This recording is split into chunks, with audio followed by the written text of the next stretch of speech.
ہم یہ کہتے ہیں کہ جی ہمارے بچے اچھی انگریزی نہیں بول سکتے، میں یہ کہتا ہوں ہمارے بچے اچھی اردو بھی نہیں بول سکتے۔ ہم سب لوگ پنجاب کے سوائے ان لوگوں کے جن کی مادری زبان اردو ہوگی، ہم لوگ گلابی اردو بولتے ہیں، آدھی بات اردو میں آدھی پنجابی میں۔ وجہ کیا ہوتی ہے؟ اس لیے کہ ہمیں اچھی اردو سننے کا موقع نہیں ملتا۔ ہم کہتے ہیں ہماری قومی زبان ہے اور سب سے کم توجہ بھی اسی پہ دی جاتی۔ میں اس وقت اردو اور انگلش کے جھگڑے میں نہیں پڑ رہا، میں ایک بنیادی بات کر رہا ہوں۔ بنیادی بات یہ ہے کہ کوئی بھی زبان اردو ہو یا انگریزی ہو، اس کا بنیادی انحصار، ڈیپینڈنسی، وہ ہوتی ہے ذخیرہ الفاظ پر۔ جو الفاظ بچہ بار بار سنتا ہے، جو الفاظ گھر میں استعمال کیے جاتے ہیں، جن الفاظ کا تعلق گھر کے ماحول سے ہوتا ہے، بچہ وہ بآسانی استعمال کر سکتا ہے۔ جو الفاظ اس نے سنے ہی نہیں ہوتے، اس کے ماحول میں رچے بسے ہی نہیں ہیں، کبھی والدہ نے استعمال نہیں کیے، کبھی والد سے اس نے نہیں سنے، کبھی گھر کے ماحول میں وہ ذخیرہ الفاظ ہی موجود نہیں ہے، ان کو بچہ ساری زندگی شاید جو ہے نا وہ بغیر جانے بوجھے شعروں کی طرح استعمال تو کر لے، لیکن وہ ان سے کبھی مطلب اخذ نہیں کر سکتا۔ یعنی ووکیبلری، ذخیرہ الفاظ جو ہے بنیادی طور پر یہ والدین بلڈ کرتے ہیں، یہ گھر کا ماحول بلڈ کرتا ہے۔ اب ایسی کئی اصطلاحات ہیں، کئی الفاظ ایسے ہیں کہ جن کا ایک خاص پس منظر ہے، جن کا ایک تعلق ہے، ٹھیک ہے، جن کا ایک اثر ہے ہماری زندگیوں کے اوپر، لیکن اب وہ ہماری زندگیوں سے ختم ہوتے چلے جائیں۔ ٹھیک ہے، ہم اس چیز کو، مثلا میں نے ایک جگہ، آپس کی بات ہے اور ٹیچرز جو ہے نا ناراض نہیں ہوں گے، ایک مضمون میں نے لکھ دیا کہ جی بچوں کے لیے جو ادب دستیاب ہے، اس ادب میں سے ہمیں بچوں کو سلیکشن کر کے کتابیں دینی چاہیے۔ اب لفظ ادب ہے، اب ایک والدہ نے مجھے کہا کہ آپ تو لکھ رہے تھے، کہ میں نے اس کا ٹائٹل لکھا بچوں کو ادب سے روشناس کروائیے۔ بات میری سمجھنے کی کوشش کیجئے گا، بچوں کو ادب سے روشناس کروائیے۔ تو انہوں نے پورا مضمون پڑھ کے کہا اس میں تو ایسی کوئی بات نہیں ہے، آپ نے تو کتابوں پہ لکھا ہے۔ اب میں بڑا حیران ہوا کہ اچھا اب یہ کہاں کنفیوز ہو رہی ہیں، آپ بتائیں کہاں ہو رہی ہیں؟ یعنی وہ ادب سے مراد مینرز کو لے رہی، حالانکہ میں اس ادب کی بات نہیں کر رہا۔ اب ہماری زندگیوں میں ایسا کوئی فرق ہی نہیں رہا۔ ایک سکول میں ہم نے بچوں کو ترانہ مارننگ اسمبلی میں کروا دیا، چین و عرب ہمارا، ہندوستان ہمارا، مسلم ہے ہم، وطن ہے سارا جہاں۔ اگلے دن 3 ٹیچرز آ گئی، کہہ رہے ہیں کہ وہ مدرز اعتراض کر رہی ہے ہندوستان کیوں ہمارا، وہ تو ہندوؤں کا ہے۔ بات سمجھ رہے ہیں کہ ہم لوگ چونکہ الفاظ سے وابستہ نہیں ہیں، لہٰذا اس شعور کو بھی ہم ختم کرتے چلے جائیں۔ وہ پورا ایک میسج تھا کہ چین و عرب ہمارا، ہندوستان ہمارا، مسلم ہے، یعنی مسلمان کا تعلق جغرافیائی سرحدوں سے نہیں ہوتا۔ مسلمان چین میں بھی رہتا ہے تو ہمارا بھائی ہے، اور مسلمان ہندوستان میں بھی رہتا ہے تو ہمارا بھائی ہے۔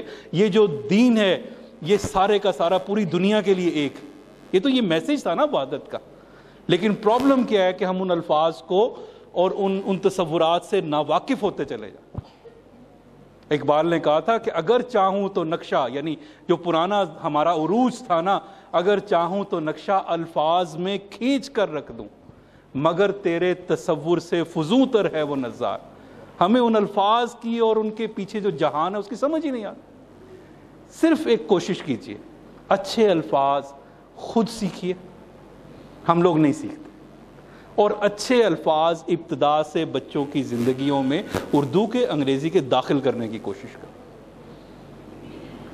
میں آپ کو تقریریں سنواؤں اگر کچھ پرانے لوگوں کی، تو آپ یقین کریں کہ ہم ان میں سے بہت ساری تقریریں اردو میں ہوں گی، لیکن ہم ان اردو کے مطالب کو سمجھ ہی نہیں سکتے۔ میں نے فلسفہ پڑھا ہے، ہمارے فلسفے میں اور اقبالیات میں بہت بڑے اس وقت لیونگ سکالر ہیں علامہ احمد جاوید، آپ نام نوٹ کر سکتے ہیں، یوٹیوب پر ان کے لیکچرز موجود۔ علامہ احمد جاوید اقبال اکیڈمی پاکستان کے ڈائریکٹر ہیں اس وقت۔ آپ ان کا لیکچر لگا کر سننے کی کوشش کیجئے اور آپ مجھے بتائیے اس میں سے کتنے الفاظ ہیں کہ جن کو آپ سمجھتے ہیں، ہوگی وہ اردو ساری، اس پہ پریشان نہ ہو کہ وہ کچھ اور زبان ہو، لیکن آپ کتنے الفاظ سمجھ سکتے ہیں اس کو؟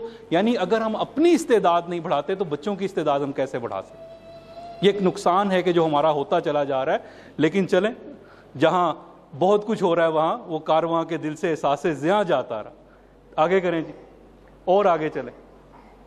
ایک کام، دوسری عادت جو ہم نے کہا، ایک عادت تھی ٹائم مینجمنٹ، دوسری عادت دنیا کے کامیاب ترین لوگوں پر جو ریسرچ کی گئی، ایکسیپشنز آر دیئر، ایسا ہو سکتا ہے لیکن 99% ایسا نہیں ہوا، اور وہ کیا ہے کہ دنیا کے کامیاب ترین، بلکہ نہیں، دنیا کے موسٹ انٹیلیجنٹ، ذہین ترین بچے ایسے گھروں سے آئے، 100 میں سے 99 بچے ایسے گھروں سے نکلے کہ جن گھروں میں کورس کی کتابوں کے علاوہ دیگر کتابیں پڑھنے کو ملتی تھی، یا جن بچوں کو کسی نہ کسی طرح اپنی زندگی میں کورس کی کتابوں سے علاوہ کتابیں پڑھنے کا موقع مل گیا۔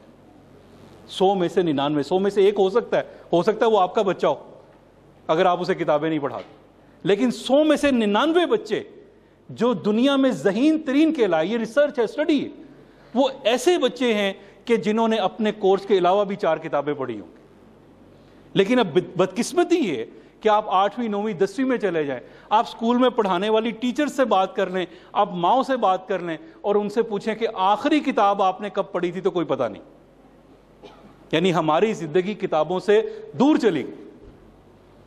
جس وقت ہم لوگ حکومت کیا کرتے تھے، اور یہ جب ہم بات کرتے ہیں کچھ لوگ کہتے ہیں جی پتہ نہیں عجیب بات کرتے ہیں، 700 سال وہ تھے جو مسلمانوں نے اسپین پر حکومت کی، 700 سال ہندوستان پر حکومت کی۔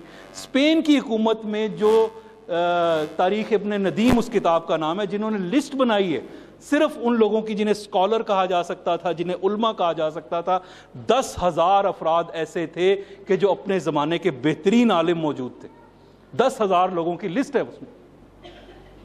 اور میں آپ کو ایک چھوٹی سی مثال دیتا ہوں، کتنی کتابیں پڑھتے تھے۔ ایک شہر تھا اسپین کا دارالحکومت، کیا نام تھا اس کا، کسی کو یاد ہے؟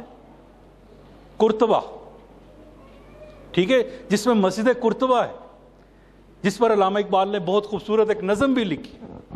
اس دارالحکومت میں، اس ایک شہر میں جو 2 سے 2.5 لاکھ انسانوں کی آبادی کا شہر تھا اس زمانے میں، کہتے یہ ہے کہ جو کتابوں کی مارکیٹ تھی، جو بازار تھا، جسے اردو بازار آپ کہہ لیں، جس زمانے میں کتابیں ہاتھ سے لکھی جاتی تھی، کوئی چھپتی نہیں تھی، یعنی ایک کتاب کی نقل تیار ہونی ہے تو وہ ہاتھ سے تیار ہونی، اس زمانے میں وہ جو اردو بازار تھا وہ 4 میل لمبا بازار، 4 میل کا مطلب کوئی 7-7.5 کلومیٹر، اور کہتے یہ ہیں کہ وہاں جو کتاب ایک دکان پر موجود تھی وہ بس وہیں موجود تھی۔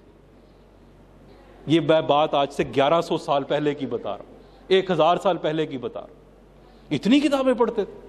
اس شہر کا جو شاہی لائبریری تھی، اس شاہی لائبریری میں کتابوں کی شمار کرنا تاریخ دان کہتے ہیں ہمارے لیے ممکن نہیں تھا۔ ہاں، جو اس شہر کا ایک شہزادہ تھا، اس نے اپنے گھر پر ایک لائبریری بنائی ہوئی تھی، اور اس کے گھر میں جو لائبریری تھی اس میں 2 لاکھ کتابیں موجود تھیں، جو اس کی ذاتی لائبریری، اور وہ یہ دعویٰ کر سکتا تھا کہ ان میں سے ہر کتاب میں نے پڑھی ہوئی۔ عجیب بات ہے کہ نہیں؟ اور ہم لوگ کیا کرتے ہیں کہ کتاب سے ہمارا دور کا بھی تعلق۔ یہ جو میں نے ابھی اسٹیفن آر کوے، ان کے ابھی آج مغرب کیا کرتا ہے، 6 مہینے کے بچے کو پلاسٹک کی کتاب پکڑا دیتے جس میں صرف تصویریں ہوتی۔ لاہور میں کبھی آپ کا آنا ہو تو مین بولیورڈ گلبرگ، اس پر ایک ادارہ بنا ریڈنگز کے نام سے، جو پرانی کتابیں باہر سے منگواتے۔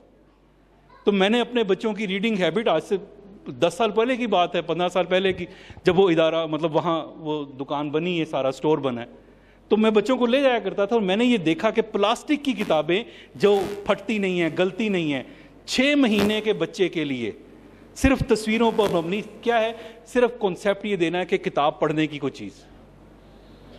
1 سال کے بچے کے لیے، 2 سال کے بچے کے لیے 20 کتابیں، کورس کی کتابیں نہیں، کورس سے ہٹ کر کتاب۔ ان کے یہاں ایک ٹرم ہے the best seller. Best seller اس کتاب کو کہتے ہیں جس کے 1 لاکھ سے زیادہ تعداد میں شائع ہو جائے، اور اچھی کتابیں وہاں 20-20 لاکھ کی تعداد میں شائع ہوتی. سفر کے دوران وہ لوگ آپ کو موبائل اور ٹیبلٹ یوز کرتے ہوئے جتنے لوگ نظر آئیں گے اس سے 10 گنا زیادہ لوگ آپ کو کتاب پڑھتے ہوئے نظر آئیں. لیکن ہم لوگ یعنی مغرب کا جو عروج ہے اس وقت، وہ عروج صرف جو ہے وہ ان کی فوجی طاقت کا نہیں ہے، وہ ان کی علم اور اس کا روب ہے. یہ جو نظم جس کا شعر میں نے ابھی آپ کے سامنے پڑھا تھا کہ اگر چاہوں تو نقشہ الفاظ میں، اس کا نام ہے خطاب با نوجوانان اسلام. اقبال کہتے ہیں حکومت کا تو کیا رونا، یہ حکومتیں تو چلی گئی نا ہمارے پاس سے، حکومت کا تو کیا رونا کہ وہ ایک عارضی شے تھی، نہیں دنیا کے آئینے مسلم سے کوئی چارہ. یہ دنیا کا نظام ہے کہ جو تبدیل ہوتا رہتا ہے. حکومت کا تو کیا رونا کہ وہ ایک عارضی شے تھی، نہیں دنیا کے آئینے مسلم سے کوئی چارہ، مگر وہ علم کے موتی کتابیں اپنے آبا کی، ابو علی سینا کی، فارابی کی، رازی کی، بڑی بڑی کتابیں، مگر وہ علم کے موتی کتابیں اپنے آبا کی، جو دیکھیں ان کو یورپ میں تو دل ہوتا ہے سیپار. عجیب بات. اور چلیں بات شروع ہوئی ہے، اسی نظم کو کوئی آپ کو موقع ملے نا تو اس نظم کو گھر میں لکھ کر لگا لیجیے، بچوں کو یاد کروائی. شروع یہاں سے ہوتی، کبھی ہے نوجوان مسلم تدبر بھی کیا تو نے، وہ کیا گردوں تھا تو جس کا ہے ایک ٹوٹا ہوا تھا، تجھے اس قوم نے پالا ہے آغوش محبت میں، کچل ڈالا تھا جس نے پاؤں میں تاج سرے دار. اور آخری بڑا خوبصورت شعر ہے، فارسی میں ہے لیکن میں آپ کو چھوٹی سی مثال سے سمجھا. غنی روزے سے، غنی کاشمیری ایک بہت بڑے شاعر گزرے، غنی روزے سیاہ پیرے کنارا تماشا کن، کہ نور دیدہ اش روشن کند چشم زلیخا.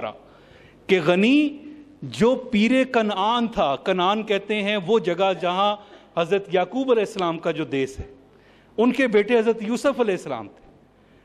تو غنی نے کہا کہ حضرت یعقوب علیہ السلام کی عجیب قسمت ہے، عجیب قسمت اللہ کے اس نبی نے پائی کہ نور دیدہ اش روشن کند چشم زلیخا، جو ان کی آنکھوں کا نور تھا فائدہ زلیخا اس سے اٹھا رہی،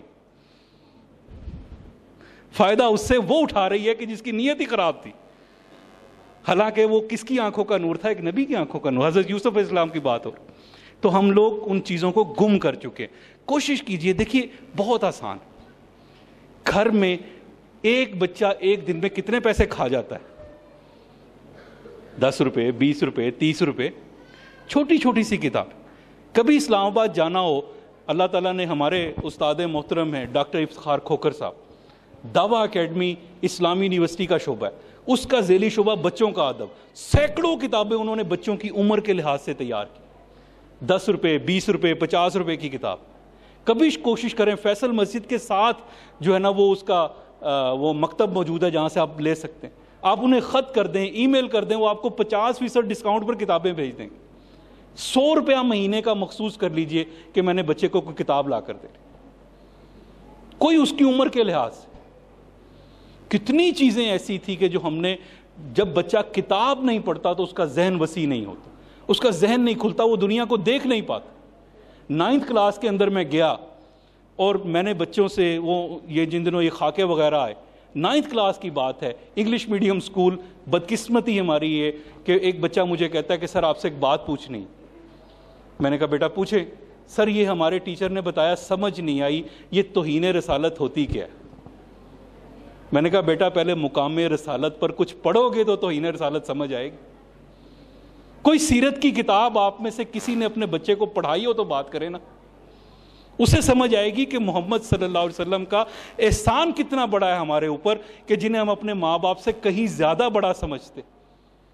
تو کوئی اس کی توہین کرے تو مجھے میرے باپ کو گالی دینے سے زیادہ بڑی بات. یہ ہے توہین رسالت کا مسئلہ. ایک چھوٹی سی کتاب آپ پڑھیے بچوں کے لیے، محمد عربی صلی اللہ علیہ وسلم، بہت آسان اور بہترین کتاب ہے، بچے ناول کی طرح پڑھ جائیں گے. بہترین. عنایت اللہ سبحانی، تھوڑے سے الفاظ شاید مشکل، لیکن 6ٹھی 7ویں 8ویں کے بچے کے ساتھ مل کر آپ خود پڑھیں گے نا، آپ یقین کیجئے اتنا بڑا احسان اپنے بچے پر کریں گے کہ ساری زندگی اس کا کوئی وہ آپ کے انعام کا بدلہ نہیں دے سکے.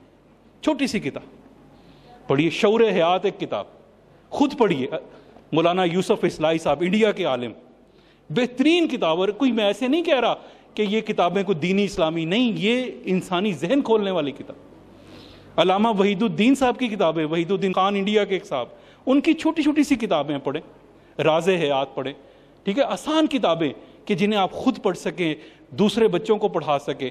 اب یہ دور گزر گیا, مجھے اچھی طرح یاد ہے 8ویں 9ویں تک جاتے جاتے ہم نسیم حجازی کے 14 ناول پڑھ چکے تھے, ٹھیک ہے. انسپیکٹر جمشید فرزانہ سیریز ہوتی تھی, عمران سیریز ہوتی تھی, وغیرہ وغیرہ, امبر ناگ ماریا ہوتے تھے. ان سب چیزوں کو پڑھ کر بچے کا ذہن کھلتا ہے, الفاظ اسے ملتے ہیں اور وہ اپنا بیان کرنا جانتا ہے. لیکن ہماری زندگیوں سے چیزیں گم ہو گئی ہیں